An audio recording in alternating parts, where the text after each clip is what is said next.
My name is Lacey, and I want to share the story of my difficult marriage. It all began 5 years ago when I met Aaron, setting the stage for a journey I never anticipated.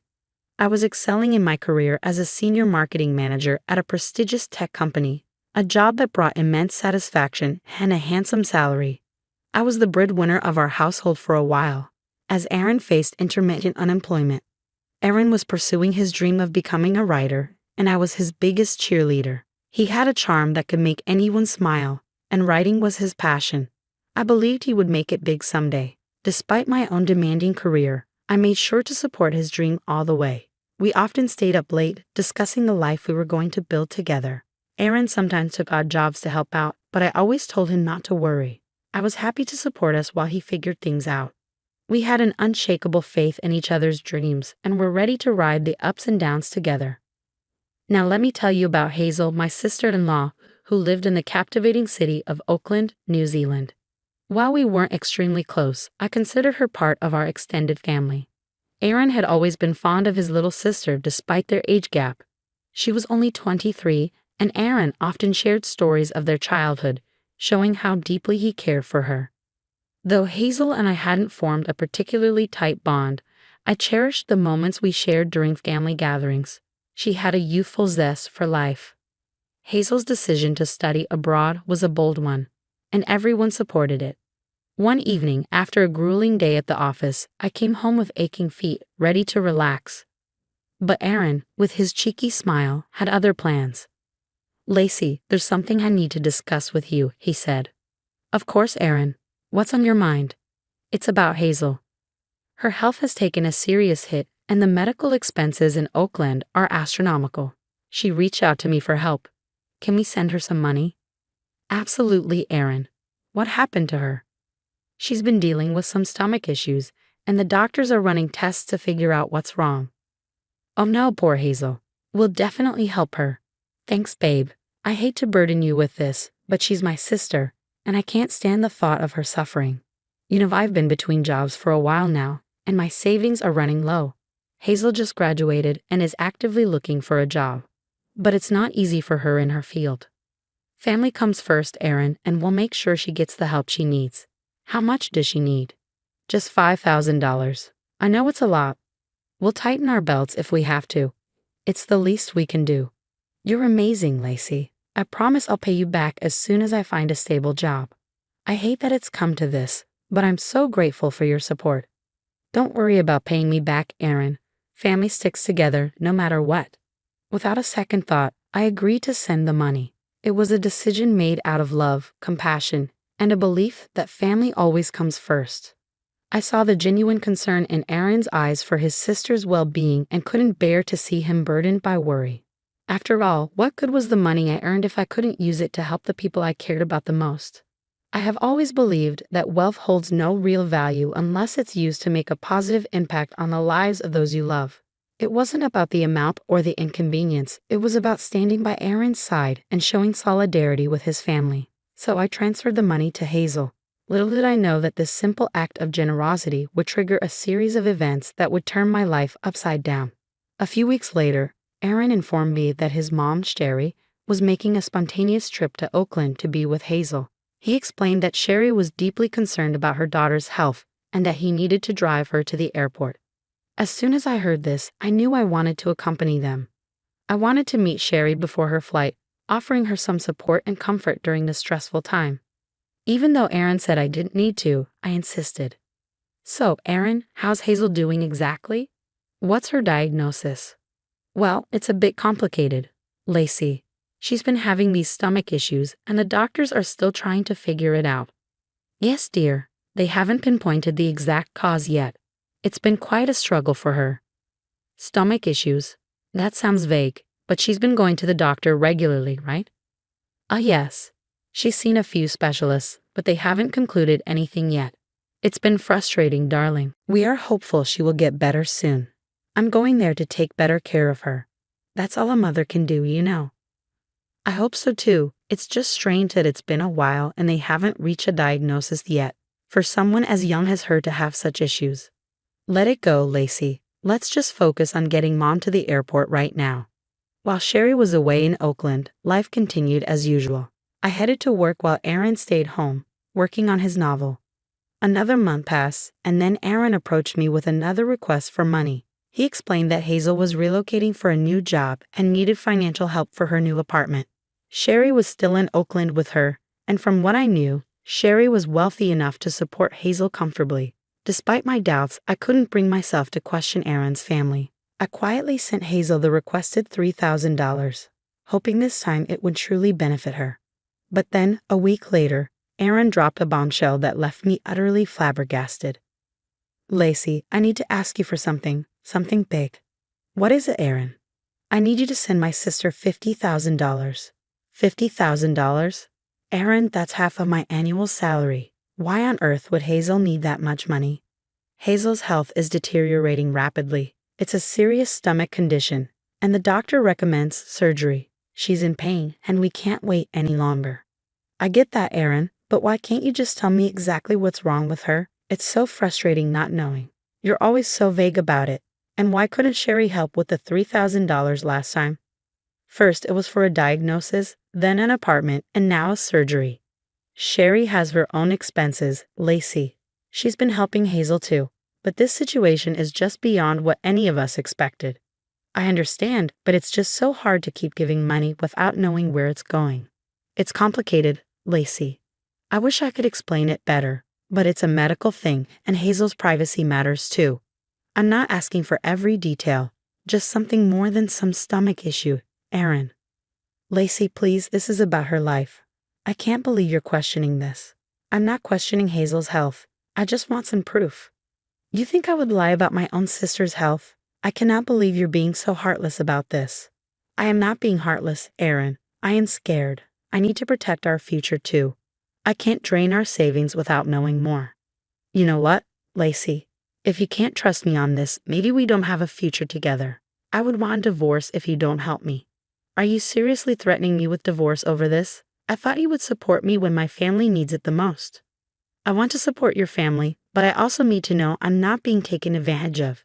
If you won't share the truth, I can't keep sending money blindly." "You're unbelievable, Lacey."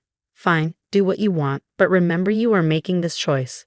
Don't go around telling everyone that I left you when it's completely your fault."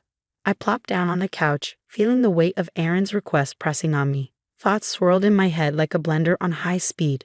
Why all the secrecy? First, it was for Hazel's diagnosis, then an apartment, and now surgery. It just didn't add up. I sat there wrestling with my thoughts. On one hand, there was my undying love for Aaron. I didn't want to see him hurt or upset, and family always came first for me. But on the other hand, something just didn't feel right. I needed some proof, some clarity, but all I got were vague explanations. In the end, my love for Aaron and my sense of family loyalty won out. I made the payment to Hazel. She texted me a thank you note. As the sun rose the next morning, I broke the news to Aaron. "I'm sorry for doubting you, Aaron. I transferred the money to Hazel." "You did? Lacey, you are the best. I'm sorry for last night. The divorce thing just came out of my mouth. I didn't really mean it. No matter how hard I tried to play along, something just didn't sit right. Even after sending Hazel the money, I couldn't shake the feeling that there was more to the story than met the eye. Aaron had threatened me with divorce the previous night, but once I sent the money, he transformed back into Mr. Charming. I couldn't ignore it. Why all the secrecy about Hazel's health? Why wasn't Sherry stepping up to help her own daughter when she was struggling? I loved Aaron and his family, but these nagging questions wouldn't leave me alone.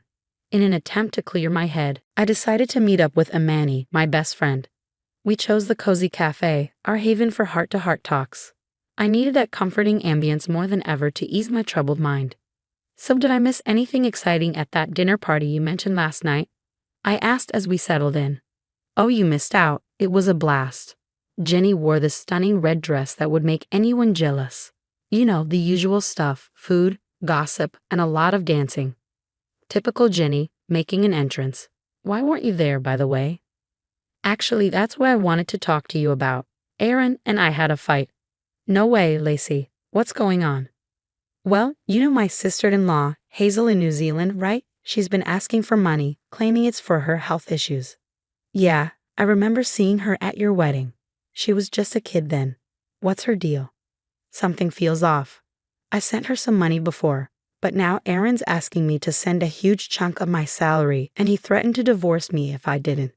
Wait, that does not sound right. That was a shitty move on Aaron's part. Did you try talking to Hazel directly? I did leave her a few texts, but she was so vague about it. She just thanked me for the money and stuff. I don't know much about her anyway. You know, sometimes people spill more on social media than they intend to. Have you checked Hazel's profiles? What is she up to? Hazel isn't exactly on Facebook or Instagram. She's always been quite private. That is strange for a 23-year-old not to have any social media presence. Let me put my stalking skills to use. I took a quick break to grab the blueberry muffins and coffee we ordered from the counter, hoping to ease the tension. When I returned, Amani's face looked like she had seen a ghost. I leaned in and couldn't help but ask, "What's got you looking so shocked?" "Isn't this Hazel? There she is on Instagram. Strange how I couldn't find her at first." "Well, maybe she blocked you. Why would she do that?" "Take a look at her account. You're not going to like what you see." I started scrolling through Hazel's Instagram. "Amani, you will not believe this. Hazel was at a Dua Lipa concert just a week ago. What on earth is going on? Not to mention how expensive those front row tickets would be." My heart sank as I scrolled through Hazel's Instagram profile. There she was living a life that seemed far from the struggles Aaron had described. Fancy restaurants, designer bags and clothes, trips to Europe, and photos with internet personalities. Nothing about her life appeared to match the dire situation Aaron had painted. The final blow came when I opened her Instagram story, showing Hazel having a luxurious lunch with Sherry at an upscale restaurant just 4 hours ago. Her follower count stood at around 20,000, a number that made her a budding Instagram influencer. How could someone with a substantial online presence who seemed to enjoy a life of luxury be in dire financial straits as Aaron had claimed? "Girl, she's flaunting a Gucci bag and your husband claims she's broke. You'll definitely need to have a serious talk with Aaron." "You're right, Amani. I need to go. See you later." I dashed back home, my head swirling with thoughts. But Aaron was nowhere in sight. I couldn't sit still, so I restlessly paced the living room, my heart racing. Finally, Aaron walked through the door.